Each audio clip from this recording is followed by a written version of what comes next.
सेठी साहब, स्वागत है आपका। मूड माहौल को देखते दो तो होंगे, एक कैश एक फ्यूचर्स। हाँ बिल्कुल अनिल जी, गुड आफ्टरनून। हाँ, दो स्टॉक है, एक कैश मार्केट का और एक फ्यूचर्स का। अनिल जी, तो चलिए शुरुआत कीजिए कैश मार्केट के स्टॉक के साथ। हाँ, अनिल जी, जो कैश मार्केट का आज का स्टॉक है एक जबरदस्त स्टॉक है, इंफ्रा स्पेस से स्टॉक है। इसको पहले भी मैंने रिकमेंड किया हुआ है। स्टॉक का नाम है एनसीसी। एक लीडिंग इंफ्रास्ट्रक्चर और ईपीसी कंपनी है। सॉलिड फंडामेंटल्स है, अच्छी बहुत ही सॉलिड बैलेंस शीट है। एक जबरदस्त 30,000 करोड़ की ऑर्डर बुक है और रेगुलर नए ऑर्डर्स इनको मिलते रहते हैं। बहुत ही स्ट्रांग रेवेन्यू विजिबिलिटी है। और इसके जो एक मामला अटका हुआ था, जो आंध्र प्रदेश गवर्नमेंट के साथ रिलेशन खराब थे, वो भी अब नॉर्मल हो गए हैं। अच्छी एग्जीक्यूशन कैपेबिलिटी है और जिस तरह से सरकार का फोकस है इंफ्रास्ट्रक्चर के ऊपर, जो अभी हाल ही में फाइनेंस मिनिस्टर के स्टेटमेंट भी थे कि इंफ्रा पे इस आने वाले बजट में भी बड़ा फोकस रहेगा, उसका एक बहुत बड़ा बेनिफिशियरी ये कंपनी हो सकती है। और वैसे भी सरकार ने अपना जो नेशनल इंफ्रास्ट्रक्चर पाइपलाइन के अंतर्गत 105 लाख करोड़ का निवेश की बात करी हुई है और कई पॉजिटिव ट्रिगर्स है। एक तो बाजार के दिग्गज निवेशक राकेश झुनझुनवाला जी ने भी हाल ही में इसमें हिस्सेदारी बढ़ाई है। उसके अलावा वैल्यूएशन के लिहाज से स्टॉक सस्ता लगता है। और जो एक अच्छी बात जो आगे होने जा रही है, जिससे और कॉन्फिडेंस आता है, वो है आने वाले बुधवार को 30 तारीख को प्रोमोटर्स ने एक बोर्ड मीटिंग कॉल करी है, जिसमें वो अपने प्रोमोटर्स प्रेफरेंशियल वारंट्स के जरिए अपनी हिस्सेदारी बढ़ाएंगे। और वो मेरा मानना है, वो जो वारंट्स होंगे वो एक सब्सटेंशियल प्रीमियम पे होंगे करंट मार्केट प्राइस से। तो ऑल इन ऑल ये जो स्टॉक अभी 56-57 के लेवल पे ट्रेड करता है, इसको खरीदारी करने की सलाह है। मेरा शॉर्ट टर्म में इसमें टारगेट है 62 रुपीज का, स्टॉप लॉस रहेगा 53 रुपीज का। 53 का स्टॉप लॉस लगाकर यहाँ पर खरीदारी करनी है एनसीसी लिमिटेड में। टारगेट कितना बता रहे हैं सेठी साहब? शॉर्ट टर्म टारगेट है 62 रुपीज का। अनिल जी,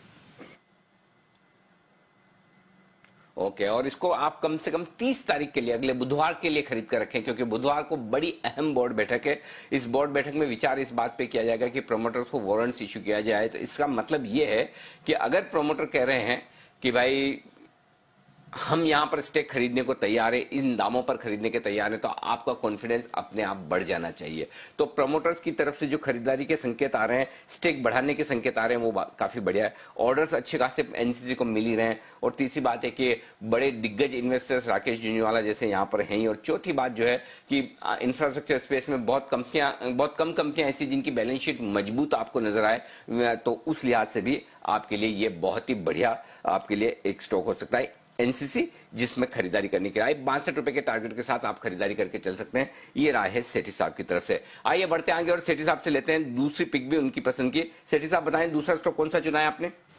अनिल जी, जो दूसरा स्टॉक है वो एक एफएनओ स्पेस की जबरदस्त कंपनी है, फार्मा स्टॉक का। और इस स्टॉक का जब कभी भी चैनल पे डिस्कशन होता है, आप मुझे जरूर याद करते हैं। कंपनी का नाम है डीवीज लैब।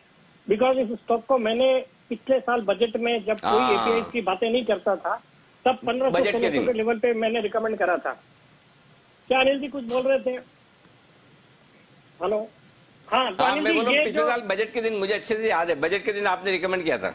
हाँ करेक्ट, उस समय 1400-1500 के लेवल थे। वहां से ये पूरा डबल क्या 2.5 गुना हो गया है। अभी 3350 के लेवल पे ट्रेड करता है। इस स्टॉक में करंट लेवल्स पे भी बिल्कुल खरीदारी करने की सलाह है। एक जबरदस्त कंपनी है, इस क्वार्टर के नतीजे भी बहुत अच्छे आने चाहिए। और इस स्टॉक में मेरा बहुत ही शॉर्ट टर्म में 3850 रुपए का टारगेट है। स्टॉप लॉस रहेगा 3310 का। 50 का टारगेट 3700 के यहां पर स्टॉप लॉस के साथ करें खरीदारी। डीवीज लैब बहुत ही बेहतरीन स्टॉक और यहां पर आपके लिए खरीदारी करने का मौका बन सकता है। ये स्टॉक भी आज भरपूर एक्शन में आता हुआ, स्पेशली सेकंड हाफ इस स्टॉक के लिए बहुत ही बढ़िया रहा। निफ्टी आमतौर पर निफ्टी में आने के बाद स्टॉक की तेजी पर ब्रेक लग जाता है, लेकिन यहां पर निफ्टी में आने के बाद इसकी तेजी बढ़ी है। दूसरी तरफ आप यूपीएल देखिए, वहां पर तेजी पर ब्रेक लगाए, नीचे आ गया। लेकिन ये स्टॉक ऐसा है जिसकी तेजी और बढ़ी है और लगातार बढ़ रही है। फंड्स का एक्शन अब और ज्यादा आता हुआ दिख रहा है।